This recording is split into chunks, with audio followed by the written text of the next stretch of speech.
আমার মা আসলেই আমাকে বলেছিলেন এর চেয়ে বরং তুমি যদি আমাকে বলতে তুমি মুসলিম না হয়ে প্রস্টিটিউট হয়ে গেছো। এজেন্সিতে সাইন করার কারণে আমি একটা ফোন কল পেয়েছিলাম এবং আমার এজেন্ট আমাকে কল করে। উনি ফোনে চেঁচিয়ে আমাকে বলেছিলেন, কি করে পারলে তুমি তোমার ক্যারিয়ার নষ্ট করতে, করছোটা কি তুমি? এটা একটা বিশ্ব ভ্রমণ ছিল, ওরাই দিয়ে দিত হোটেলের ভাড়া আর বিমানের ভাড়া। এটা স্বপ্নের মতো ছিল। আপনার মা ইহুদি হলেই কেবল আপনি ইহুদি হতে পারেন। আমি কাউকে বলিনি যে আমরা ইহুদি। ব্যাপারটা ছিল প্রায় আমি প্রচন্ড লজ্জাবোধ করতাম, কেন আমি জানি না।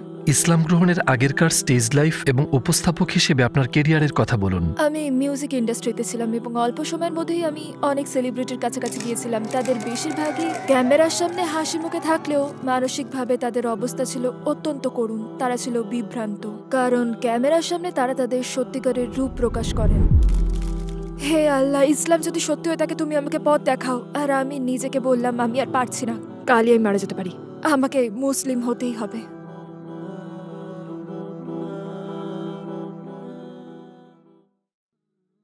যদি আপনাকে শুধু একটা দোয়া করতে বলা হয় যেটা কবুল হয়ে যাবে, তাহলে আপনি কি দোয়া করবেন? আমার বাবা এখন খুবই অসুস্থ, তাই আমি দোয়া করছি যেন তিনি পথ খুঁজে পান, কিন্তু না। আমার পরিবার ইহুদি। কয়েকদিন আগে মৃত্যুর আগে তিনি কালিমা শাহাদাত পাঠ করেছেন। আল্লাহ তার উপর রহমত বর্ষিত করুন, আমিন। আসসালামু আলাইকুম বোন খালিল আলী স্টার, আমাদের আমন্ত্রণ গ্রহণের জন্য ধন্যবাদ। ইটার্নাল প্যাসেঞ্জার হিসেবে আপনাকে পেয়ে আমরা খুবই আনন্দিত। খালিল আলী স্টার কে এবং আপনার ব্যাকগ্রাউন্ড সম্পর্কে আমাদের সংক্ষেপে বলবেন? ওয়ালাইকুম আসসালাম। আমার জন্ম লন্ডনের উত্তর পশ্চিমাঞ্চলে। আমি বেড়ে উঠেছিলাম এমন একটি পরিবারে যেখানে সবাই নাচ গানের সাথে যুক্ত ছিল। আমার বড় খালা যুক্তরাজ্যের অনেকগুলো থিয়েটার কোম্পানির প্রতিষ্ঠাতা ও মালিক। আমার কাজিন সোনিতে সাইন করেছিল, অর্থাৎ এরকমই ছিল আমার জীবন আর আমার চারপাশের পরিস্থিতি। আমি স্টেজ স্কুলে গিয়েছিলাম খুব ছোটবেলাতেই। আমি নিয়মিত পারফর্ম করছিলাম। তারপর কৈশোরে পদার্পণের পর আমি বুঝতে শুরু করলাম, মনে হলো আমি কোথাও যেন নিজেকে খাপ খাওয়াতে পারছি না। সম্ভবত আমি নিজেকে খুঁজে ফিরছিলাম। আমি বাড়ি ছেড়ে চলে গেলাম। আমি স্কুল ছাড়লাম 14 বছর বয়সে, আর তারপর মিশেছিলাম নানা ধরনের মানুষের সাথে। কিন্তু এই জার্নিটা মোটেই সোজাসাপটা ছিল না। আমার এই পর্যায়ে আসতে অনেক সময় লেগেছে। বিশ্বাসের দিক থেকে আপনার জীবন কেমন ছিল? আপনি কিসে বিশ্বাস করতেন? আমার পরিবার ইহুদি। আমরা মোটেই ধার্মিক ছিলাম না এবং আমি সত্যি পথভ্রষ্ট ছিলাম। আমার বাবা মা দুজনেই সংশয়বাদী, তারা ধর্মে বিশ্বাস করতেন না। তাই আমরা বাড়িতে শূকরের মাংস খেয়ে বড় হয়েছি, যেটা মোটেই ইহুদি সুলভ নয়। আমরা ক্রিসমাস পালন করতাম। আমরা আসলে ইহুদি ধর্মের কোনো উৎসবই পালন করতাম না। তাই নিজেকে আমার ইহুদি বলে মনেই হতো না। এবং আসলে আমি কাউকে বলতামই না যে আমরা ইহুদি। নিজেকে ইহুদি পরিচয় দিতে আমার কেমন লজ্জা বোধ হতো, আমি জানি না কেন। হ্যাঁ, ব্যাপারটা এখন আমি বুঝি। তবে এটা ঠিক যে দীর্ঘ সময় ধরে আমি আমার ঐতিহ্য নিয়ে মোটেই গর্বিত ছিলাম না। ইহুদি ধর্মে আমার মোটেই বিশ্বাস ছিল না। আমি খ্রিস্ট ধর্মে দৃষ্টিপাত করেছি, কিন্তু আমি এই ধর্ম মোটেই বুঝতে পারিনি। আমি বুঝতে পারিনি এই ৩টি ঈশ্বরের কথা, কিভাবে ধর্মটা একেশ্বরবাদী হয়। আমি এক সৃষ্টিকর্তায় বিশ্বাস করতাম আর প্রার্থনা করতাম। আমার মনে আছে যখন জীবনটা খুব কঠিন হয়ে গেল, আমার এক বন্ধু আত্মহত্যা করলো আর এরকম সব বাজে ঘটনা ঘটে গেল আমার জীবনে। আমি সবসময় প্রার্থনা করতাম, কিন্তু আসলে আমি জানতাম না আমি কার কাছে প্রার্থনা করছি। ইসলাম গ্রহণের পূর্বের মঞ্চের জীবন ও উপস্থাপক হিসেবে আপনার কেরিয়ার সম্পর্কে আমাদের বলবেন কি? আমি মিউজিক ইন্ডাস্ট্রিতে ছিলাম এবং খুব অল্প সময়ই আমি অনেক সেলিব্রিটির কাছাকাছি গিয়েছিলাম। ওইসব ক্ষেত্রে আমি অনেক কাজ করছিলাম। BBC ওয়ান, এক্সট্রা আর ক্যাশ MF এ কাজ করছিলাম। আমি রেডিওতে বড় বড় শো উপস্থাপনার কাজ পাচ্ছিলাম এবং অনেক বড় বড় তারকার অনুষ্ঠানে হোস্ট ছিলাম। হাজার হাজার দর্শকের সামনে স্টেজে যেতাম আমি। এটা ছিল আমার রুটি রুজির উপায়। খুব অল্প বয়সেই আমি আমার কাজের জন্য টাকা পেতাম। আমাকে হাসি খুশি থাকতে হতো, কিন্তু আমাকে দেখে যেমন মনে হতো আমার ভেতরটা তেমন ছিল না। তো কিছুদিনের মধ্যেই আমি ওই কাজ ছেড়ে দিলাম। আসসালামু আলাইকুম প্রিয় ভাই ও বোনেরা, আমরা দেখেছি যে আমাদের দর্শকদের ৮০% মানুষজন আমাদের চ্যানেলে সাবস্ক্রাইব করেননি। আপনারা যেমনটি জানেন, আমরা একটি অলাভজনক প্রতিষ্ঠান আর আমরা আমাদের কোনো ভিডিওতে বিজ্ঞাপন চালাই না। টুয়ার্ডস ইটার্নিটি শুধু একটি ইউটিউব চ্যানেলই না, এটি একটি মাদ্রাসাও। এখানে আমরা চেষ্টা করি নিজেদের এবং যুব সমাজকে ইসলামী শিক্ষা দেওয়ার। আমাদের লক্ষ্যই হলো শুধু সত্যকে প্রচার করা। কাজটা ছোট হতে পারে, কিন্তু ইনশাআল্লাহ অনেকের জন্য এটি পথ চলার সহায়ক হবে। এখন সাবস্ক্রাইব বাটনে ক্লিক করুন এবং একসাথে পথ চলি অনন্তকালের দিকে। আপনার ভাষ্যমতে আপনি তারকাদের সাথে অনেক সময় কাটিয়েছেন এবং বাইরে থেকে তাদের জীবন খুবই ঝলমলে আর চাকচিক্যময়। ভেতর থেকেও কি সেটা একই রকম? এ ব্যাপারে কোনো ইন্টারেস্টিং স্টোরি আছে কি? যদিও বিষয়টা হাস্যকর, কিন্তু এই বিষয়টা আমার জীবনের অস্তিত্বের ব্যাপারে আমাকে প্রশ্নবিদ্ধ করে। কারণ এন্টারটেনমেন্টের জগতে একজন হিসেবে আমি সবসময় এমন সব মানুষের কাছাকাছি ছিলাম যাদেরকে দেখা হয় কেবল বাইরে থেকে। মনে রাখতে হবে ওই সময় ইনস্টাগ্রাম ছিল না, ছিল শুধু প্যাপারাজি আর টিভি ইন্টারভিউ। সেসব দেখলে তারকাদের জীবনের দিকে তাকালে বোঝা যায় যে তাদের স্বপ্ন পূরণ হয়েছে, তাদের গাড়ি আছে, টাকা আছে, নিজেদের প্রতিভাকে কাজে লাগিয়ে সাফল্য হিসেবে তারা যা চাচ্ছে তাই পাচ্ছে। আপনি হয়তো ভাববেন তারা অত্যন্ত সুখে আছে, তারা সব সুখ খুঁজে পেয়েছে, কিন্তু আমি দেখেছি যে পার্টির পর তাদের বেশিরভাগই ক্যামেরার সামনে হাসি খুশি মানুষটারই বেহাল আর করুণ দশা। মানুষটা সম্পূর্ণরূপে উদ্ভ্রান্ত আর বিভ্রান্ত। যদি আমি তাদের জিজ্ঞেস করতাম, "আপনি সুখী নন কেন? আপনার তো সবই আছে।" তারা বলতো, "আমার মনে হয় না আমার কিছু আছে। আমার মনে হয় না আমি এখনো লক্ষ্য অর্জন করেছি।" তারা কেউই মনে করতো না যে তারা সাফল্যতার মাঝেই দাঁড়িয়ে আছে। তাদের মনে হতো তারা সাফল্য থেকে এক ধাপ দূরে দাঁড়িয়ে আছে, সাফল্যকে দেখছে বাইরে থেকে। তাই আমি একা একাই ভাবতাম, বেশ কম বয়সী হলেও আমি মনে মনে একথা ভাবতাম যে জীবনে এর চেয়ে বেশি কিছু থাকা দরকার। এটা কিভাবে হয় যে বাইরে থেকে এত মানুষের ভক্তি পাওয়া এই মানুষগুলো, যাদের দেখে মানুষ আনন্দে চিৎকার করে ওঠে, তারা কিভাবে এতটা অসুখী হতে পারে? আর আমি দ্রুতই এই উপসংহারে পৌঁছালাম যে এই মানুষগুলো অসুখী কারণ ক্যামেরার সামনে নিজেদের আসল রূপ প্রকাশ করছে না, তারা তুলে ধরছে নিজেদের বাইরের রূপ। তাদের এমন আচরণ করতে হচ্ছে ঠিক যেমন ভাবে সমাজ তাদেরকে দেখতে চায়। তাই ভেতরে ভেতরে তারা পরিপূর্ণ বোধ করে না। আমার মনে আছে একবার আমি একটা বিশেষ পার্টি শেষ হওয়ার পরে ওখানে উপস্থিত ছিলাম। আমি কারো নাম বলবো না, যদিও নাম আমার মনে আছে। ওখানে হিপ হপ ইন্ডাস্ট্রির খুব বড় বড় তারকারা উপস্থিত ছিলেন। রাস্তা দিয়ে হেঁটে গেলেই মানুষ চিৎকার করে আর ছবি তোলে। আমার মনে আছে আমি তাদের সাথে হেঁটে যেতাম আর তারা সব কাজ শেষ করে বসতো। একজন পুরুষ সেলিব্রিটির কথা বলছি। তাকে দেখে মনে হতো তিনি যেন জীবনের সকল আশা ছেড়ে দিয়েছে। সে সময় আমার বয়স ছিল প্রায় ১৬ বছর। আমার মনে আছে তিনি চিৎকার করে আমাকে বলেছিলেন তাকে শয়তানে ভর করেছে এবং সেই শয়তানকে একমাত্র যে মানুষটি দূর করতে পারে সেটা হলাম আমি। মানে এখন আমার মেয়ের যে বয়স, তখন আমার বয়স প্রায় তেমন, অর্থাৎ আমাকে শিশুই বলা যায়। আর বড় একটা মানুষ যার দিকে আমরা সমীহ নিয়ে তাকাই, সেই মানুষটা পাগলের মতো চিৎকার চেঁচামেচি করছে। আমার মনে আছে তখন আমি মনে মনে ভেবেছিলাম এই জীবন আমি চাই না। এরা জীবন থেকে পালিয়ে বেড়াচ্ছে এবং আমার কাছে যে ব্যাপারটা খুব স্পষ্ট হয়ে গেল সেটা হচ্ছে, হ্যাঁ, ওদের মেধা আছে, হ্যাঁ, আর ওরা সফল হয়েছে, কিন্তু ওদের এমন সব মানসিক আঘাত রয়েছে যেগুলো ওরা এখনো কাটিয়ে উঠতে পারেনি। ভেতরে একটা শূন্যতা রয়ে গেছে যেটা টাকা দিয়ে পূরণ করা সম্ভব নয়। মনে করি এটাই ছিল আমার জীবনের একটা গুরুত্বপূর্ণ সময় এবং এর পরপরই আমার জীবনে শুরু হয় গভীরভাবে নিজেকে খোঁজার পর্ব। আমি কি জিজ্ঞাসা করতে পারি আপনার কাজটা কি ছিল? আপনার বয়স ছিল মাত্র ১৬, তাহলে এইসব সেলিব্রিটিদের সাথে আপনি কি করছিলেন? আমি বরাবরই কথা বলায় খুব পারদর্শী ছিলাম, তাই আমাকে কাজ দেওয়া হয়েছিল মঞ্চে তাদেরকে উপস্থাপন করার। অর্থাৎ আমি বলতাম এবার আসছে অমুক, এবং তারপর আমি ওই তারকার জীবন বৃত্তান্ত ওই ধরনের কথাবার্তা বলতাম। মঞ্চের পেছনে ইভেন্ট ম্যানেজমেন্টের কাজেও থাকতাম আমি। ব্যক্তিগত সহকারীর কাজ নয়, আমার কাজ ছিল ইভেন্টগুলো যাতে ঠিকঠাক মতো হয় সেটা নিশ্চিত করা। আমার বয়স কম ছিল, কিন্তু আমি নিয়োগ পেয়েছিলাম দ্রুতই, কারণ মঞ্চের কাজে আমার আগ্রহ আর অভিজ্ঞতা ছিল এবং আমি কবিতা ভালোবাসতাম খুব। মাঝে মাঝে মঞ্চে কবিতা আবৃত্তিও করতাম, অর্থাৎ আমি ওই জগতে অনেক কিছুই করছিলাম। আমি এসব নিয়েই গড়ে উঠেছিলাম। আমার আরো আশা আকাঙ্ক্ষা ছিল, সেসব লক্ষ্যে পৌঁছানোর জন্য আমি ওই সময় নিজেকে প্রস্তুত করছিলাম। কি কারণে আপনি নিজের বিশ্বাসের ব্যাপারে সন্দিহান হয়েছিলেন? আপনি একজনের প্রভাবের কথা বলেছেন, সেটি কি কোনো ঘটনা বা ভাবনা? যখন আমার বয়স ১৩ পার হচ্ছিল তখন আমার দাদা মারা গেলেন এবং সে সময় আমরা তার খুব কাছাকাছি ছিলাম। দ্বিতীয় ঘটনার আগে সেবারই, অর্থাৎ দাদা মারা যাওয়ার সময় পরিস্থিতিটা ছিল খুব ভয়ঙ্কর। কোনো ধর্মবিশ্বাস ছাড়া যখন একজন মানুষ মারা যায়, মনে করা হয় মৃত্যুই সবকিছুর সমাপ্তি। মনে আছে আমার মনে হচ্ছিল আমার মাথার উপর যেন অন্ধকার নেমে এসেছে, কারণ আমার ধারণাই নেই দাদা কোথায় গিয়েছিলেন। তিনি কি আমার কথা শুনতে পাচ্ছেন? মৃত্যুর পর আরো কিছু থাকার কথা।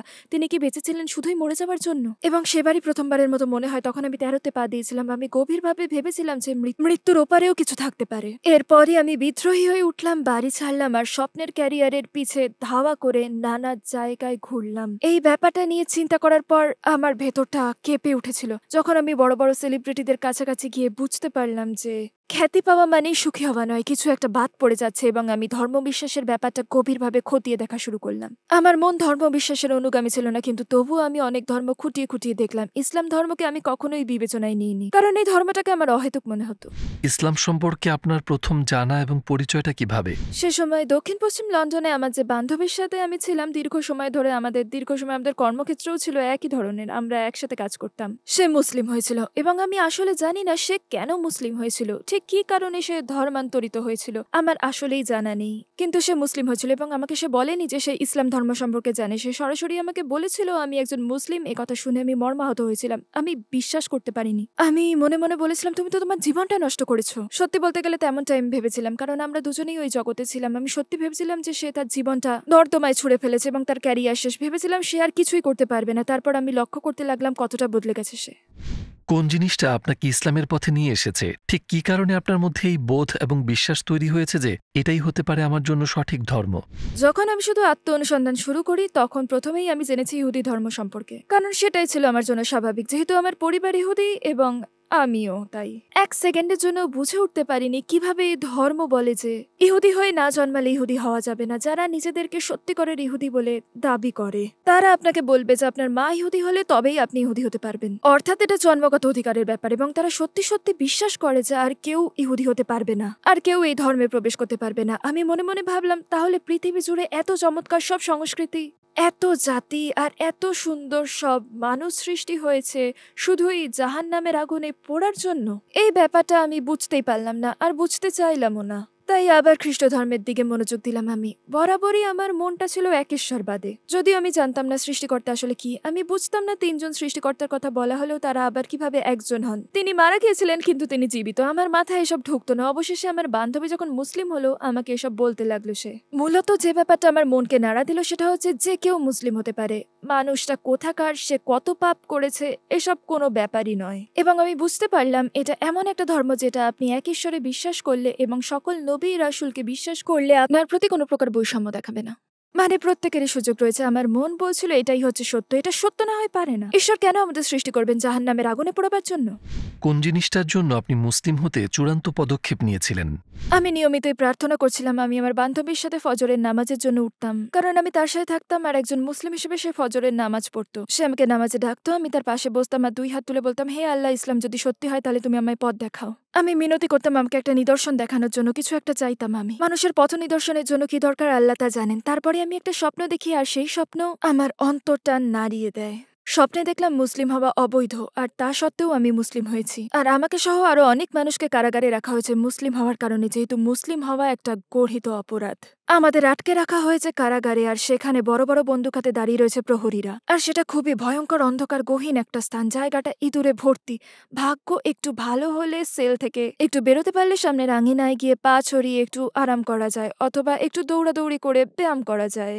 আর আঙিনার অপর পাশে দেখা যায় একটা বেড়া। ওই বেড়ার পেছনে অনেক মুসলিম আছে, আর সেই জায়গাটা নিরাপদ। প্রহরীরা তাদের ছুঁতে পারে না। তারা নিরাপদ রয়েছে এবং তারা ব্যানার নিয়ে প্রতিবাদ করে বলছে যে তারা মুসলিমদের মুক্তি চায় এখান থেকে। তারা চিৎকার করে বলছে লা ইলাহা ইল্লাল্লাহ। কিছু মানুষ কারাগার থেকে মুক্তি পাচ্ছে, কেউ বেড়ার অপর পাশে যেতে পারলেই সে মুক্ত। আমি মুক্তি পাওয়ার উপায় খোঁজার চেষ্টা করছিলাম ওখানে। শুধু আমার নয়, সবার মুক্তি। আমি সবাইকে বললাম যে আমাদের বের হয়ে অন্য বেশ ধারণ করতে হবে যাতে আমাদেরকে মুসলিমদের মতো না দেখায়। কিভাবে তা সম্ভব হলো সেটা আমার মনে নেই, কিন্তু আমার মনে আছে যে আমরা ওই আঙিনায় বেরিয়ে এলাম আর পাহারাদাররা বুঝতেই পারলো না যে আমরা মুসলিম। তারা ভাবলো অদ্ভুত ব্যাপার, এরা কারা। তারা বন্দুক নিয়ে আমাদের দিকে এগিয়ে আসতে আমি বললাম কেউ কথা বলো না, ওরা জানতে পারবে না যে আমরা মুসলিম। তখন হঠাৎ আমার পাশে একজন বলে উঠলো আলহামদুলিল্লাহ, আর গার্ডরা বুঝে যায় যে আমরা সবাই মুসলিম। একটা গার্ড আমার দিকে বন্দুক তাক করে, আমার দিকে বিশাল বন্দুকটা তাক করে গুলি করে সে। আর তখন ব্যাপারটা ঠিক কেমন হলো এখনো আমি সেটা স্পষ্টভাবে স্মরণ করতে পারি।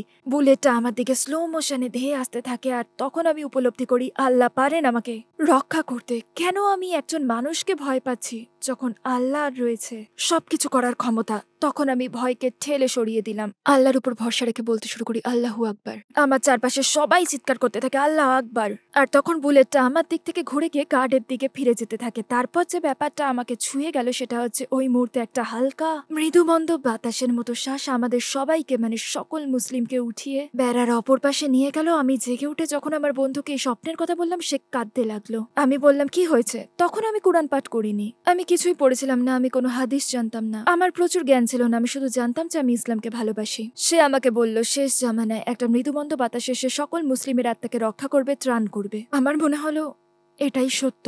ওই স্বপ্নের গভীরতা সত্যি সত্যি বুঝতে পারলাম, আর আমি মনে করলাম আমি আর পারছি না, আমি তো কালই মরে যেতে পারি, আমাকে মুসলিম হতেই হবে। আর তারপর 1 সপ্তাহ না যেতেই আমি কালিমা শাহাদাত পাঠ করলাম। আপনি কি শাহাদাত পাঠ করতে মসজিদে গিয়েছিলেন? ব্যাপারটা কিভাবে ঘটেছিল আর কেমন বোধ করেছিলেন? আমি বেকার স্ট্রিট স্টেশনে গিয়েছিলাম। ট্রেন থেকে নেমে টিকিট কাটার সারি পেরিয়ে আমি এগিয়ে গিয়েছিলাম। আর আমার মনে আছে 3 বোন বিশাল ফুলের তোড়া হাতে আমার জন্য দাঁড়িয়েছিল। তারাই প্রথমে আমাকে মাথায় স্কার্ফ পরতে সাহায্য করেছিল। স্কার্ফ পরিয়ে তারা আমার সাথে রিজেন্টস পার্ক মসজিদে হেঁটে গিয়েছিল। বেকার স্ট্রিটের এই মসজিদটি সেন্ট্রাল লন্ডনের একটা বিশাল সুন্দর মসজিদ। নিচতলায় আমি ইমাম সাহেবের অফিসে গিয়েছিলাম আর তিনি আমাকে বলেছিলেন তার সাথে সাথে পাঠ করতে। আর তখনই আমি পাঠ করেছিলাম কালিমা শাহাদাত। আমার মনে হলো আমি পুনরায় জন্মগ্রহণ করলাম। আমার মনে হলো যেন প্রতিটা পাপকর্ম, প্রতিটা অভিজ্ঞতা আমার উপর থেকে উঠিয়ে নেওয়া হয়েছে, আর আমার জীবনটা হয়ে গেছে একটা সাদা পৃষ্ঠার মতো। আমি ভয়ে ছিলাম, কারণ আমি জানতাম না কিভাবে আমি চলবো, কি করব, কোথায় যাব, আর আমার পরিবার এটা কিভাবে নেবে। আমি আরো ভয় পেয়েছিলাম, কারণ শাহাদাত পাঠ করার সময় ইমাম সাহেব আমাকে জিজ্ঞেস করেছিলেন ইমানের 6টি স্তম্ভ কি, এবং সে ব্যাপারে আমার কোনো ধারণাই ছিল না। তো আমার মনে হয়েছিল, হে আল্লাহ, আমি তো মুসলিম হতেই পারবো না। কিন্তু তিনি এমন কিছু আমাকে ব্যাখ্যা করলেন যেগুলো 17 বছর পরও আজও আমার মনে গেঁথে আছে। তিনি বলেছিলেন, আপনি যদি সমুদ্রের পানিতে আঙ্গুল রাখেন, তাহলে আপনার আঙ্গুলের ফোঁটায় পানির ফোঁটা সমুদ্রের তুলনায় যেমন যৎসামান্য, তেমনি ভাবে সারা জীবন আপনাকে যে জ্ঞান অর্জন করতে হবে সেটার তুলনায় এখনকার জ্ঞানও যৎসামান্য। শেখার কোনো শেষ নেই, আমরা কিছুই জানি না, আল্লাহর জ্ঞান অতি বিশাল। আপনার ইসলাম ধর্ম গ্রহণে পরিবার এবং আশপাশের মানুষের প্রতিক্রিয়া কেমন ছিল? ওই সময় আমার বোনের বয়স ছিল 14 বছর, এবং আমি শাহাদাত পাঠ করার 1 মাস পর সেও শাহাদাত পাঠ করেছিল। মাশাআল্লাহ, তাবারাকাল্লাহ। আমি তাকে একটা বই দিয়েছিলাম যেটার নাম দি ইলাস্ট্রেটেড গাইড টু ইসলাম। ওই বইয়ে ইসলামের বৈজ্ঞানিক ব্যাখ্যা দেওয়া হয়েছে। আমার মধ্যে আবেগ কাজ করে বেশি, এবং তার মধ্যে রয়েছে যুক্তির প্রাধান্য। ওই বইটা তাকে বোঝাতে সাহায্য করেছে যে বিজ্ঞানের আগে অলৌকিক ঘটনা সত্যিই ঘটেছিল। তাই সে শাহাদাত পাঠ করেছিল, কিন্তু তার বয়স ছিল খুব কম। আমার মাকে আমার বলতেই হলো যে আমি মুসলিম হয়েছি। আমার মা অনেক কেঁদেছিলেন আর আমাকে বলেছিলেন, আজ যদি তুমি আমাকে বলতে তুমি মুসলিম না হয়ে প্রস্টিটিউট হয়েছো, তাহলেই বরং ভালো হতো। আর আমি বিশ্বাসই করতে পারিনি যে ইসলাম সম্পর্কে তার মতটা এমন হবে। বাস্তব পরিস্থিতিটা এমনই যে আমার যৌথ পরিবার ইসলাম সম্পর্কে এখনো এরকম মতই পোষণ করে। তাই তাদের অনেকের কাছেই আমার মুসলিম হওয়াটা একটা মর্মঘাতী খবর। কিন্তু আমার নিজ পরিবারের ব্যাপারটা এমন, যেহেতু আমরা প্রবল ধর্ম বিশ্বাস নিয়ে বেড়ে উঠিনি। শাহাদাত পাঠের পর একটা $1 মিলিয়ন রেকর্ড কোম্পানিতে চাকরির অফার পেয়েছিলেন। তখন আপনার উত্তরটা কি ছিল এবং কি আপনার সিদ্ধান্তকে প্রভাবিত করেছিল? হ্যাঁ, একটা এজেন্সিতে সাইন করার কারণে আমি একটা ফোন কল পেয়েছিলাম। আমার এজেন্ট আমাকে কল করে বললেন, আপনার হয়ে গেছে। আমি বললাম, কি? তিনি বললেন, আপনি পেয়ে গেছেন, চাকরিটা আপনি পেয়ে গেছেন। স্টুডিওতে এত সময় কাটানো আর এত রিহার্সাল আপনার কাজে লেগেছে। ওরা আপনাকে সিলেক্ট করেছে। শত শত মানুষ ওই চাকরির জন্য আবেদন করেছিল, এবং তবু ওরা বেছে নিয়েছে আমাকে। একটা ট্যুর হবে এবং খুব বড় একটা সেলিব্রিটিকে হোস্ট করবো আমি, এবং তার অভিনয়ের আগে ও পরে আমাকে যেতে হবে। আর তার সাথে নিজের কিছু কবিতাও আবৃত্তি করতে পারবো আমি। এটা হতে যাচ্ছিল বিশ্বভ্রমণ। ওরাই দিয়ে দিত হোটেলের ভাড়া আর বিমানের ভাড়া। স্বপ্নের মতো ব্যাপার। আমি খুবই উচ্ছ্বসিত ছিলাম এবং ব্যাপারটা আমি বিশ্বাসই করতে পারিনি। তারপর আলহামদুলিল্লাহ, হঠাৎ আমার মনে হলো আমি তো মুসলিম। আমি তাকে বললাম আমি এটা করতে পারবো না। উনি ফোনে চেঁচিয়ে বলেছিলেন, তুমি তো তোমার ক্যারিয়ারটাই নষ্ট করে ফেলছো, করছোটা কি তুমি? আমি শুধু জানতাম যে আমি ওটা করতে পারবো না। ওই সময় আমার কোনো ধারণাই ছিল না কিভাবে আমি মুসলিম হয়েও আমার কণ্ঠস্বরকে কাজে লাগাতে পারি। তাই আমি ওই দিন থেকেই দীর্ঘ সময়ের জন্য সবকিছু বন্ধ করে দিলাম, যতদিন না আমি বুঝতে পারলাম যে আমি আমার কথা বলা শুরু করতে পারবো। কিন্তু এবার আমি কথা বলবো একজন মুসলিম নারী হিসেবে, আলহামদুলিল্লাহ। তো তার মানে মুসলিম হওয়ার পর আপনার ক্যারিয়ারে একটা ব্রেক ছিল। এটা বুঝতে আমার প্রায় 14 বছর লেগেছিল যে ইতিবাচক উপায়ে কথা বলেও নিজের কণ্ঠস্বরকে ব্যবহার করা যেতে পারে। যেভাবে আমি টেডএক্স এর মতো চমৎকার সব প্ল্যাটফর্মে কাজ করতে পেরেছি, আলহামদুলিল্লাহ। সম্পূর্ণ পর্দার আড়ালে থেকেও আমি বিশ্বের শ্রেষ্ঠ কিছু বক্তার সাথে অনেক কাজ করেছি। তো আপনি টেডএক্সে বক্তব্য রেখেছেন। নিকাব পরিহিত বক্তা হিসেবে আপনি কি কোনো চ্যালেঞ্জের মুখোমুখি হয়েছেন? মানুষ কি কোনো কৌতূহলী প্রশ্ন করেছে, বা কেউ কি আপনার পর্দার কারণে অন্যরকম প্রতিক্রিয়া দেখিয়েছে? আমার টেডএক্স এর অনুষ্ঠানটা ছিল একজন শ্বেতাঙ্গ অমুসলিম পুরুষের সাথে ক্যালিফোর্নিয়ার সান্তা বারবারায়। তিনি আমাকে বললেন, এর আগে আমার কখনো কোনো মুসলিম নারীর সাথে কথা বলার সুযোগ হয়নি। অর্থাৎ আমার মনে হয় না যে তিনি যে কর্মক্ষেত্রে ছিলেন সেখানে নানা সংস্কৃতির সম্মিলন ঘটেছে। অন্তত এটা বলা যায় ওখানে কেউই মুসলিম ছিল না। আর এটাই ছিল তার জন্য প্রথম সুযোগ। এবং টেডএক্স এর যে অনুষ্ঠানে আমি কথা বলছিলাম সেটা ছিল এই ব্যক্তির সাক্ষাৎকার, সাথে একজন প্রযোজকও ছিলেন। তিনি হলিউডে কাজ করতেন এবং ওই ইন্ডাস্ট্রিতে তার অনেক অভিজ্ঞতা ছিল, এবং আমার মনে হয় তারা কিছু পূর্বধারণা নিয়ে এসেছিলেন। কারণ তিনি আমাকে জিজ্ঞেস করেছিলেন, আপনার এখানে আসা আর কথা বলাটাকে আপনার পরিবার কিভাবে নিচ্ছে। আর তিনি সত্যি একটা ধাক্কা খেলেন যখন আমি তাকে বললাম যে খাদিজা রাদিয়াল্লাহু আনহা ছিলেন একজন উদ্যোক্তা, তিনি ছিলেন একজন বিজনেস ওম্যান, আর আমরা তাকে ভালোবাসি আর তার মতোই হতে চাই। তিনি খুব শক্ত মহিলা ছিলেন। আমার এই কথা শুনে বেশ ধাক্কা খেলেন এবং হেসে উঠলেন তিনি একথা জেনে খুবই অবাক হলেন যে একজন ব্যবসায়ী নারী আমাদের নবীজির স্ত্রী ছিলেন। আমার টেডএক্স এর বক্তৃতা শুনেছে এমন আরো অনেক মানুষের সাথে আমার এমনটা হয়েছে। তারা আমাকে মেসেজ করে বলেছে এটা আসলেই আমার ভাবনাকে বদলে দিয়েছে। 1 বিলিয়নেরও বেশি দর্শক থাকা একটা প্ল্যাটফর্মে গিয়ে এরকম একটা বিষয় তুলে ধরা আর সাংস্কৃতিক ভুল ধারণা দূর করাটা সত্যি আমার জন্য ছিল একটা চমৎকার অভিজ্ঞতা। এবং আমি জেনেছি যে আল্লাহর জন্য ত্যাগ করা কিছুর পরিবর্তে আল্লাহ সবসময় আরো ভালো কিছু দেন, এবং আমার ক্ষেত্রে সেটা প্রমাণিত হয়েছে। আল্লাহকে ভেবে আমি আমার পছন্দের ক্যারিয়ার ছেড়ে দিয়েছিলাম, কিন্তু আল্লাহ আমাকে তার চেয়ে অনেক ভালো কিছু দিয়েছেন যা আমি ভাবিনি। ইসলাম গ্রহণের ব্যাপারে দ্বিধাদ্বন্দ্বে থাকা মানুষেরা হয়তো ভাবে ইসলাম গ্রহণ করলে আমার জীবনের সকল আনন্দ চলে যাবে। আপনার কাছে প্রশ্ন, ইসলাম গ্রহণের পর কি আপনার জীবন নিরানন্দ হয়ে গেছে? আমরা হয়তো ভাবতে পারি বাইরে বেরানো, পার্টিতে যাওয়া কিংবা এরকম কিছুর কথা, কিন্তু আমি আপনাকে বলতে পারি যে ওই দিনগুলো ছিল আমার জীবনের কিছু অন্ধকারাচ্ছন্ন সময়। বাইরে চাকচিক্য থাকলেও ওই জীবনটা আসলে তেমন কিছু নয়, কারণ তাতে ভেতরটা মনে হয় ফাঁকা। কিন্তু তবু এত কঠিন সমস্যার মধ্যেও আমার বিয়ে ভেঙে যাওয়ার পরও বাচ্চাদের কি খাওয়াবো সেটা নিয়ে সমস্যায় পড়া সত্ত্বেও, এত কঠিন পরিস্থিতি সত্ত্বেও ইসলামের নির্দেশনা আমার হৃদয়কে সজীব রেখেছিল। ইমানের সুখের জায়গা দখল করতে পারে না কোনো কিছুই। ইমানের সুখের সাথে কোনো কিছুরই তুলনা চলে না। তো হ্যাঁ, সংগ্রাম সবসময় চলবে। এই জীবনটা একটা পরীক্ষা, কিন্তু সত্যি করে সুখ নিহিত রয়েছে ইমানে, এবং স্বাধীন পশ্চিমা দুনিয়ার কোনো কিছুরই তুলনা চলে না এই সুখের সাথে। আপনার জীবনের কঠিন সময়ে প্রার্থনার সময় আল্লাহর সান্নিধ্য বোধ করেছেন এমন একটি স্মৃতি আমাদের সাথে শেয়ার করুন। স্বামী ছাড়া একজন নারীর পক্ষে একা একা সন্তান লালন পালন করাটা খুবই কঠিন। পর্দানসীন একজন নারী হয়ে জীবনে কিছুই করা যাবে না, এরকম ধারণাও ভেতরে কাজ করে। মনে হয় ঘর ভেঙে যাওয়া মানে বাচ্চাদের জীবনও ভেঙে চুরে যাওয়া। আমি আল্লাহর কাছে কাঁদতাম, কারণ আমি জানতাম যে আমাকে ওই বিয়ে থেকে বেরিয়ে আসতে হবে, এবং আল্লাহ চাইলেই সেটা হবে। আমি আল্লাহর কাছে প্রার্থনা করতাম আমাকে শক্তি যোগাতে আর আমার সন্তানদের উপর রহমত বর্ষণ করতে। যদি আপনাকে মাত্র একটা দোয়া করতে বলা হয় যেটা নিশ্চিতভাবে কবুল হয়ে যাবে, তাহলে আপনি কি দোয়া করবেন? আমার বাবা এখন খুব অসুস্থ, তাই আমি দোয়া করছি যেন তিনি পথ খুঁজে পান। কিন্তু না, আমাকে, আমার পরিবারকে এবং আমার সকল প্রিয়জনকে জান্নাত দান করুন, আমিন। এটাই আমার দোয়া। আমি এই জীবনের জন্য দোয়া করতে চাই না, এটা নিশ্চিত যে এই জীবনটা একটা পরীক্ষা। আমার বাবার সঙ্গে আমি যে পরিস্থিতির ভেতর দিয়ে যাচ্ছি সেটা আমার কাছে পরিষ্কার, এবং আমার দোয়া হচ্ছে আমার প্রিয়জনদের সাথে আমার যেন জান্নাতে সাক্ষাৎ হয়। বোন খালিলা লিস্টার, উত্তরগুলোর জন্য অনেক ধন্যবাদ। আপনার জীবন থেকে আমরা অনেক কিছু শিখেছি। আমিন, জাযাকাল্লাহু খায়ের। আমাকে এই চ্যানেলে ডাকার জন্য এবং আপনাদের এই চমৎকার কাজের জন্য অনেক অনেক ধন্যবাদ।